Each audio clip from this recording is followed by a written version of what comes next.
মা যদি পতিতালয়ের বেশ্যাও হয় তারপরও মা, খারাপ ব্যবহার করা যাবে না। কারণ মা যত বয়স্কা হয়, যত বৃদ্ধা হয়, তত তার আচার ব্যবহার দুর্বল হয়ে যায়। যুবক ভাইয়েরা আমার, অনেকেই বলে হুজুর বউ শাশুড়ির যুদ্ধ ঘরে ঘরে লেগে আছে। জীবনে কখনোই মার সামনে বউয়ের প্রশংসা করবেন না। জীবনে কোনোদিন মায়ের সামনে বউয়ের প্রশংসা করবেন না। করলেই দেখবেন মায়ের মাথা গরম হয়ে যাবে। সবার না কিছু।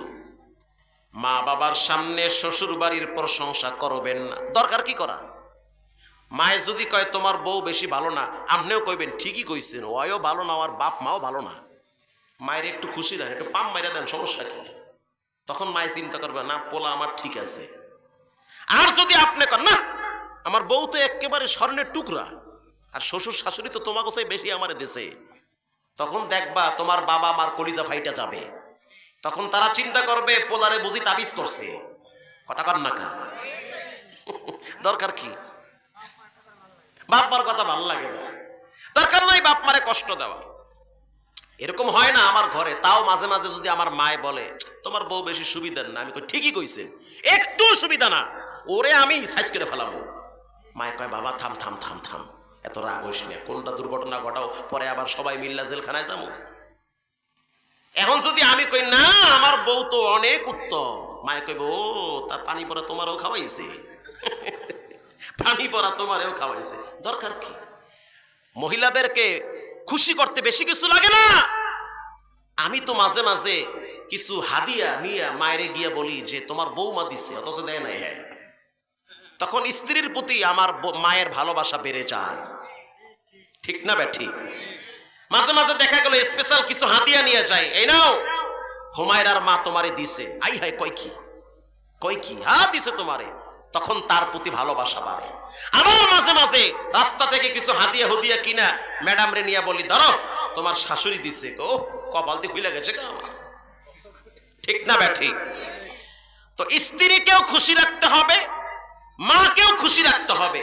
এই দুই জায়গায় ঠান্ডা মাথায় যদি আপনি অবস্থান না নেন, তা না হলে আপনার জীবন তেজপাতা হয়ে যাবে বউ শাশুড়ির যুদ্ধে। ঠিক না ব্যাঠি?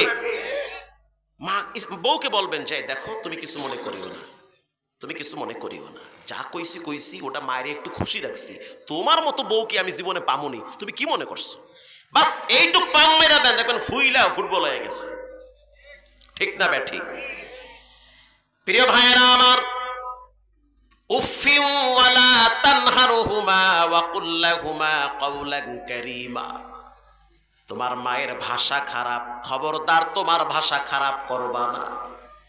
তোমার মায়ের মেজাজ গরম সত্য, তোমার মেজাজ গরম করবা না। কাওলান কারীমা, কাওলান লাতীফা, কাওলান জামিলা।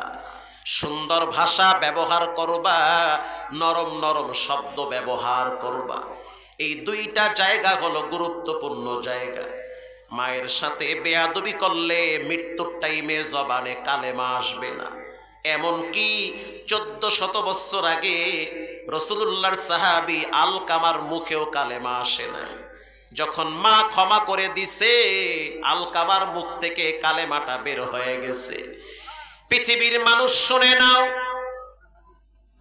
উয়ুনুল হিকায়াতের কিতাবে আসছে পৃথিবী বিখ্যাত একজন মুহাদ্দিস, যার নাম হলো মালিক ইবনে দিনার। আল্লাহু আকবার। কে সেই মালিক ইবনে দিনার? মুহাদ্দিসুল আসর। হজ করার জন্য মক্কা শরীফে গেছে। ওটা হলো পাগলদের মিলন মেলা। পাগল মানে কোন পাগল? দুনিয়ার পাগল না আল্লাহর পাগল? আল্লাহর পাগল। সাদা কাপড় পেঁচাইয়া কাবার চতুর্দিকে পাগলের মতো লাব্বাইকের আওয়াজ দেয় আর বলে রব্বুল আলামিন, আমি ফকির, তুমি ধনী, জীবনের গুনার গাট্টি মাথায় নিয়া তোমার ঘরে আসছি। কারো ঘরে গিয়া যদি ক্ষমা চায়, সে তো আর ক্ষমা না কইরা পারে না। কথা কন না কা? আপনার সাথে আমি যতই বেয়াদবি করি, যতই দুশ্মনী করি, রাত্রিবেলা যদি আপনার ঘরে গিয়া বলি ভাই ভুল হয়েছে মাফ করে দেন, আপনার হাতটা যদি আমি চাইপা ধরি, পাটা যদি ধরি, পা ধরার আগেই তো আপনি বলবেন, ভাই রাত্রিবেলা যেহেতু আমার ঘরেই আসছেন, যান আমি আপনাকে মাফ করে দিলাম। ঠিক না ঠিক? যত বড় অপরাধী হন না কেন, মানুষের ঘরে গেলে মানুষ ফিরায় দেয় না। মানুষের কলিজার ভিতরে যেই পরিমাণ মায়া, তার চেয়ে কোটি কোটি গুণ মায়া রবের কুদরতি কলিজায়। হাজারো অপরাধ করার পরে বান্দা যখন বলে, রব্বুল আলামিন আমি গুনাহ করছি, পাপ কইরা মক্কা শরীফে আসছি, লাব্বাইক আল্লাহুম্মা লাব্বাইক, আমি গোলাম, তুমি আমার রব, তোমার দরওয়াজায় আমি ফকিরের মতো হাত বাড়াইছি। দেখো আমার দেহের ভিতরে দুইটা কাপড়, তাও আবার সেলাইবিহীন কাপড়, সেলাইবিহীন কাপড়, আমার হাতে কিছু নাই, আমার দেহের ভিতরে দুইটা কম দামি কাপড়, এই কাপড় দুইটা গায়ে দিয়া তোমার দরওয়াজায় আমি ঘুরতেছি আর বলতেছি, মালিক তুমি আমারে মাফ করে দাও।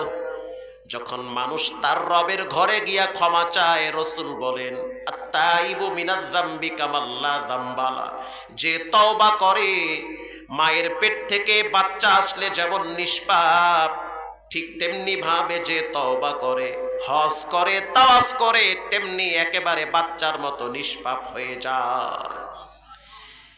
বিখ্যাত মুহাদ্দিস মালিক ইবনে দিনার হজ কইরা বইসা আছে, একটু ঘুম ধরছে। যখন ঘুম চলে আসছে মাকাম ইব্রাহিমের পাশে, তিনি ঘুমিয়ে গেল। ঘুমের ভিতরে স্বপ্নে দেখতেছে একজন ফেরেশতা আর একজন ফেরেশতাকে বলতেছে, এবছর যত মানুষ হজে আসছে সবার হজ কবুল হয়েছে, তবে একজন ব্যক্তির হজ কবুল হয় নাই। যেই ব্যক্তিটা এবছর শুধু আসে নাই, তিনি কয়েক বছর মক্কায় আসছে, তারপরও তার হজ কবুল হয় না। প্রথম ফেরেশতা প্রশ্ন করল, কি তার নাম? দ্বিতীয় ফেরেশতা উত্তর দিল, তার নাম হলো মুহাম্মদ বিন হারুন আল বলখি। তার বাড়ি কোথায়? বলে তার বাড়ি হলো বাগদাদে। তিনি এখন কোথায় আছে? বলে তিনি এখন হজের সফরে আছে। কোথায়? বলে তাঁবুর ভিতরে আছে। প্রথম ফেরেশতা বলল, দেখতে কেমন? বয়স্ক? বলে হ্যাঁ অনেক বয়স হয়েছে, 60 বছর বয়স। এই কথার ভিতরে মালিক ইবনে দিনারের ঘুমটা ভেঙ্গে গেল। স্বপ্ন তো স্বপ্নই, স্বপ্ন কখনো কখনো বাস্তব হয়, কখনো কখনো বাস্তব হয় না। স্বপ্ন কখনো কখনো রব্বুল আলামিন মানুষকে সংকেত দেয়। যেমন কবরবাসী যদি আপনারে ডাকে, বুঝতে হবে তাদের জন্য কিছু হাদিয়া পাঠানো দরকার। কথা কন না কেন? আপনার মা যদি আপনারে ডাকে, আসো বাবা, আপনার মৃত বাপ যদি আপনারে বলে, ও সন্তান আয় আমার সাথে একটু দেখা কর, বুঝতে হবে বাবাই কিছু চাইতেছে। কি চাইতেছে? দুরূদ শরীফ চায়, জিকির চায়, বাবার জন্য আল্লাহর কাছে ক্ষমা চায়, বাবার জন্য 10টা টাকা সাদাকা চায়। আল্লাহু আকবার। দেন, ফালায়া দেন 100 টাকা, ফালান 1000 টাকা আব্বার জন্য। আপনি দিবেন না তো দিবে কে আপনার বাবার জন্য? মালিক ইবনে দিনার ঘুম ভাঙ্গার পরে তিনি রাত্রি বেলায় চলে গেল বাগদাদের তাঁবুতে।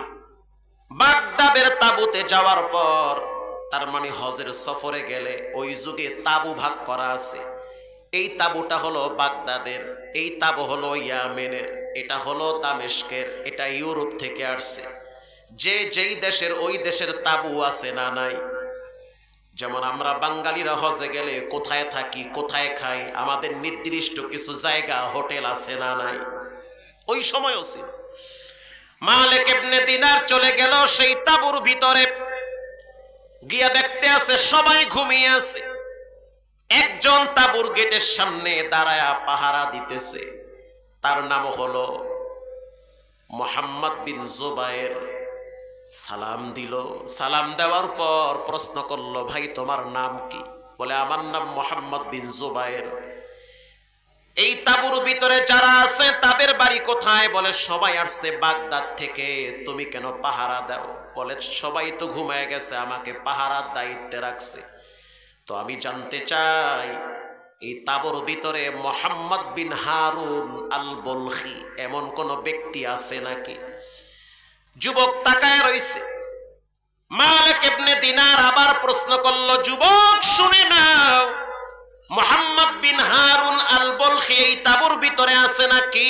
বলে হ্যাঁ আছে, তবে তাঁবুতে নাই। সে এখন জাবালে আবু কুবাইস পাহাড়ে দাঁড়ায় দাঁড়ায় নামাজের ভিতরে আল্লাহর কোরআনের তেলাওয়াত করে। এটা তার প্রতিদিনের আমল। 10টা থেকে 2টা পর্যন্ত ঘুমায়, 2টা থেকে 2:30 পর্যন্ত উযু বানায়, 2:30 থেকে 3টা 4টা 5টা পর্যন্ত 2.5-3 ঘন্টা নামাজে দাঁড়ায় দাঁড়ায় কোরআন তেলাওয়াত করে, আর তার চোখের পানি বায়া বায়া পড়ে।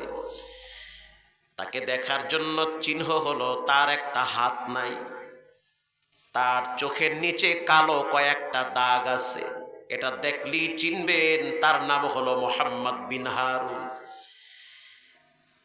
প্রশ্ন করা হইল, মুহাম্মদ বিন হারুন কেমন মানুষ? যুবক জবাব দিল, আমার তো মনে হইতেছে এই যুগের একজন শ্রেষ্ঠ আল্লাহর ওলি। মালিক ইবনে দিনার কয় কি? দীর্ঘদিন পর্যন্ত হজ করে, হজ কবুল হয় না, আর তার সঙ্গীরা বলে সে নাকি আল্লাহর ওলি। এটা কেমনে সম্ভব? স্বপ্নে যা দেখলাম যুবকের কথার সাথে কোনো মিল নাই, তাহলে মানেটা কি? ঠিক আছে, আমি তাকে দেখার জন্য জাবালে আবু কুবাইস পাহাড়ে যাব। দিলটা নরম করে দেন, দেখেন বাবার মার চেহারাটা চোখের সামনে ভাসে কিনা। 30 বছর আগে বাবারে কবরে রাখছেন, এই মুহূর্তে চোখ বন্ধ করলে দেখবেন ছোটবেলার বাবার স্মৃতি চোখের সামনে ভাসে। 5 বছর আগে মায়েরে গোরস্থানে ফালায়া রাখছেন, চোখ বন্ধ করলে মনে হবে আমার মা নিজের হাতে খাবার মুখে তুলে দিয়েছে। কথা কন না কা? মায়ের স্মৃতি এগুলো ভুলার মতো না।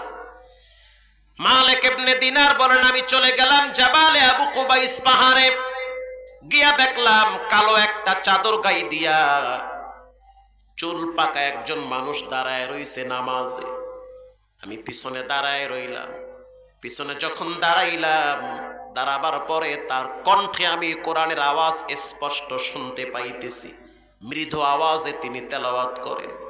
আমি আস্তে করে পিছনে আইসা কানটা কাছাকাছি নিয়ে শুনতেছি সে কি পড়ে।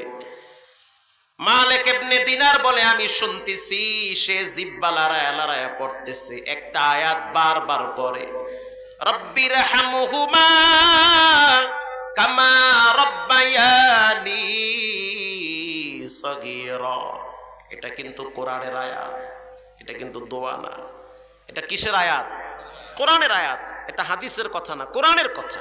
এটা আল্লাহ পাক দোয়া হিসাবে মা বাবার জন্য সন্তানকে উপহার দিছে। সুবহানাল্লাহ বলেন। শুধু তাই না, তিনি এই আয়াত একবার পরে আর একবার পরে, ইম্মা ইয়াবলুগান্না ইনদাকাল কিবারা আহাদুহুমা আও কিলাহুমা ফালা তাকুল লাহুমা উফ ওয়ালা তানহারুহুমা ওয়া কুল লাহুমা কাওলান কারীমা। এটা পরে আর বাচ্চাদের মতো হেয়া হেয়া কান্দে, চোখের অশ্রু বায়া বায়া পড়ে। মালিক ইবনে দিনার বলেন, দীর্ঘ সময় তার আয়াতগুলো আমি শুনতেছি, আমার দিলটাও নরম হয়ে গেছে, মায়ের কথা মনে পড়ে গেছে। রুকুতে গেল, সেজদায় গেল, আবার দাঁড়াইলো, লম্বা টাইম নামাজ পড়লো, সালাম ফিরাইলো। সামনে গেলাম, গিয়া দেখলাম চোখের নিচে গালের উপরে দাগ পড়ে আছে। তো বুঝতে পারলাম এটা দুনিয়ার কোনো দাগ না, এই দাগ হলো চোখের পানির দাগ। কানতে কানতে এখানে দাগ পড়ে গেছে। হাদিসে আসছে কিয়ামতের ময়দানে কিছু মানুষ কানতে কানতে চোখে পানি থাকবে না, রক্ত বায়া পড়বে, তারপরও লাভ হবে না। কেন আমি নামাজ ছাড়লাম? কেন বন্ধু বান্ধবের পাল্লায় পরে আমি নষ্ট হইলাম? কেন আমি শেষ বয়সে জিনা করলাম? কেন আমি হারাম টাকার বান্ডিল পকেটে নিলাম? মানুষ কাঁদবে, চোখে পানি থাকবে না, রক্ত বায়া পড়বে। মালিক ইবনে দিনার বলল, ভাই তোমার হাত দেখি। মুহাম্মদ বিন হারুন বলল, হাত কেন দেখবেন আপনি কে? বলে, আমার নাম মালিক ইবনে দিনার। বলার সাথে সাথে বুঝতে পারলো বাবার মুখে শুনছি যুগ শ্রেষ্ঠ একজন মুহাদ্দিস বুজুর্গ আল্লাহর ওলি, যার নাম হলো মালিক ইবনে দিনার। এই হলো সেই। আল্লাহু আকবার। তোমার হাত কোথায়? বলে আমার হাত নাই। আচ্ছা, হাতের হিসাব পরে জানতে চাই, হজ কত বছর ধরে করেন? বলে আজকে প্রায় 30 বছর ধরে আমি মক্কায় আসি। মালিক ইবনে দিনার বলে আমার তো মাথায় কাজ করতেছে না, আমি স্বপ্নে কি দেখলাম আর বাস্তবায়সা কি দেখি। মুহাম্মদ বিন হারুন চোখের পানি ছেড়ে দিয়া বলে, শুনে নেন, 30 বছর পর্যন্ত হজ করি, লাব্বাইকের আওয়াজ দেই, আমার লাব্বাইক আরশে আজিমে যায় না। আমি যখন বলি লাব্বাইক, কে যেন বলে লা লাব্বাইক, তোর লাব্বাইক কবুল হবে না। আবার যখন আমি বলি লাব্বাইক আল্লাহুম্মা লাব্বাইক, কে যেন আমার কানে পৌঁছায় দেয় লা লাব্বাইক, কবুল হবে না। জায়গা মতো আগুন ধরায়া দিছ। মালিক ইবনে দিনার বলে, কাহিনী কি? বলে শোনেন, আজ থেকে প্রায় 35 বছর আগে, তখন আমি নওজোয়ান ছিলাম, মদ খাইতাম, বন্ধু বান্ধবের পাল্লায় পরে নষ্ট হয়ে গেছি। মদ খায়া খায়া রাত্রিবেলা ঘরে যাইতাম আর মায়েরে বকতাম, মাকে গালি দিতাম। আমার মা নাসরবান্দি প্রতিদিন বারান্দায় বৈশা রবের দরবারে আমার জন্য দোয়া করে আর বলে, রব্বুল আলামিন, আমার এই মদখোর সন্তানটারে তুমি হেদায়েত দাও। কিন্তু আমার মায়ের দোয়া হয়তো সেদিন কবুল হয়েছে, আমি তো বুঝতে পারি না। আমি একদিন মদ পান করে যখন আবারও অন্য দিনের মতো ঘরে আসতেছিলাম, ওই রাতটা ছিল রমজানের আগের রাত, শাবান মাসের শেষ রাত। চাঁদ উঠছে, রমজানের চাঁদ উঠে গেছে, বাচ্চারা সেহেরি খাইছে। ঠিক সেহেরির টাইমে আমি ঘরে আসছি। সেহেরির টাইমে যখন ঘরে আসলাম, মদ খাইয়া মাতলামি করতে করতে আমার মা বলতে আছে, আল্লাহ, যেই সন্তানটা রমজানের আগের রাতে সেহেরি খাওয়া বাদ দিয়া মদ খায়, এমন সন্তান যেন কোনো মায়ের পেটে না আসে। এটা বলার পরে আমার রাগ উঠছে, আমি হাত দিয়া মায়ের গালে একটা থাপ্পড় মারছি। যখন আমি থাপ্পড় মারছি, আমার মা তখন আরো সের দিকে তাকাইয়া চোখের পানি ছেড়ে বলেছে, আল্লাহ, তুমি তো জানো এই নরম হাতে আমি কতদিন চুমা খাইছি, আজ আমার ছেলের হাতটা শক্ত হয়ে গেছে। অথচ এই শক্ত হাত দিয়া যখন আমার আঘাত করছে, আমি তো সহ্য করতে পারি। রব্বুল আলামিন ওর শাস্তি দুনিয়াতে না দিয়া কবরে নিবা না। আমার রাগ উঠে গেছে, মায়েরে ধইরা আমি চুলার ভিতরে ফালাইয়া দিছি। যেই চুলায় ফালাইছি, চুলাটা অনেক বড় ছিল, গম সিদ্ধ করার চুলা ছিল। ওটার ভিতরে মানুষ কেন, হাতিও জ্বালায়া পুরায়া ফালাইবে। আমি আমার মাকে গরম চুলায় ফালাইছি। আমার মা মুহূর্তের ভিতরে কয়লা হয়ে গেছে। আমি তো মদ খাইয়া মাতাল ঘুমায় গেলাম। সকালবেলা মানুষজন দেখি বাড়ি ভরা, বাচ্চাদের দেখতেছি, বাচ্চারা বলতেছে, এমন মায়ের সন্তান যে কিনা মায়ের থাপ্পড় মারছে, শুধু থাপ্পড় না, নিজের হাতে মায়ের আগুনে পুইরা ফেলাইছে। প্রিয় ভাইয়েরা আমার, মা দুনিয়ার থেকে বিদায় হয়ে গেল। আমার যখন বোধোদয় হয়েছে, স্মৃতিশক্তি যখন ফিরে আসছে, তখন আমি অনুতপ্ত হয়েছি, কেন আমি কাজটা করলাম। আমার স্ত্রী আমাকে বলল, আমাকে তালাক দিয়ে দাও, আমি তোমার সংসার করব না।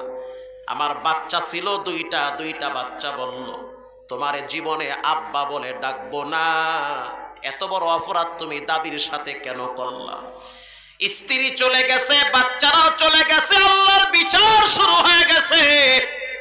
স্ত্রী চলে গেছে ডিভোর্স নিয়া, সন্তানরা চলে গেছে আমারে ছাইরা। আমি তখন কি করব? অনুতপ্ত হয়ে ঘরে একটা কুড়াল ছিল, কুড়ালটা আইনা হাতে আঘাত কইরা হাতটা ফালাইয়া দিছি। 50,000 দিরহাম ছিল, পুরাটা আল্লাহর রাস্তায় ব্যয় করছি। এরপরও আমার হজ কবুল হয় না। মায়ের কবরের পাশে দাঁড়াইয়া কান্দি, আমার চোখের পানি আল্লাহ ছাড়া কেউ দেখে না।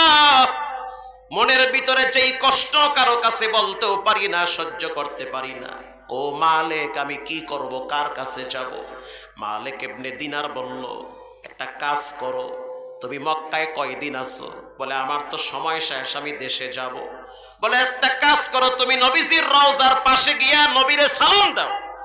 এরপরে তুমি তোমার কষ্টের কথাগুলো রাহমাতুল লিল আলামিনের কদমের কিনারায় বসে বলো, কারণ আল্লাহর হাবিব জিন্দা। আল্লাহু আকবার। চলে গেল সেই মদিনার রওজার আতহারে, কবরের কিনারায় দাঁড়ায়া, রওজার পাশে দাঁড়ায়া চোখের পানি ছেড়ে কাঁদলো, দোয়া করলো, সালাম দিল, দুরূদ শরীফ পড়লো, কষ্টের কথা বলল। একটা পর্যায়ে রিয়াজুল জান্নার ভিতরে ঘুমায় গেছে, স্বপ্নে দেখতেছে, ও মুহাম্মদ বিন হারুন, রব্বুল আলামিনের পক্ষ থেকে তোমার জন্য ক্ষমার ঘোষণা। তবে কিয়ামতের দিন আল্লাহ রাব্বুল আলামিন তোমার মাকে তোমার পাশে দাঁড় করাবে, আর তোমার পায়ের ভিতরে জাহান্নামের ফেরেশতারা শিকল লাগাবে, মায়ের পাশ দিয়া টানতে টানতে জাহান্নামে নিবে। রব্বুল আলামিন মায়ের কলিজায় তোমার ভালোবাসা বাড়ায় দিবে। তখন মা চিৎকার মেরে বলবে, আল্লাহ, আমার মুহাম্মদ বিন হারুনকে আমি মাফ করে দিয়েছি। যখন মা বলবে মাফ করছি, তখন রব ঘোষণা দিবে, যাও এর জান্নাতে পৌঁছায়া দাও। এজন্য ভাইয়েরা আমার, রাত অনেক হয়ে গেছে, আবার ঢাকায় যেতে হবে। পাক্কা নিয়ত করে নেন, জীবনে কোনোদিন মায়ের সাথে বেয়াদবি করব না, নামাজ ছাড়ব না, আল্লাহর সাথে শিরিক করব না, আব্বা আম্মার সাথে বেয়াদবি করব না। দিলটা যদি ভালো থাকে, তওবার নিয়াইতে দুইটা হাত আল্লাহকে দেখায় দাও। নারে তাকবীর। আয় আল্লাহ, হাতগুলা জীবনে একবার বাইতুল্লাহর কালো গিলাফের সাথে লাগায় দেন, বলেন আমিন। গোরস্থানে অনেকের আব্বা আম্মা ঘুমিয়ে আছে, ঠকবেন না, বিশ্বাস করেন, আমি কোরআন সাথে নিয়ে বললাম, একটু ঠকবেন না। যদি সামর্থ্যবান কেউ থাকেন, হুজুর আমি আব্বা আম্মার জন্য 1000 টাকা ফালায়া দিলাম, আজকে আমার টাকা আছে, খাওয়ার মানুষ নেই,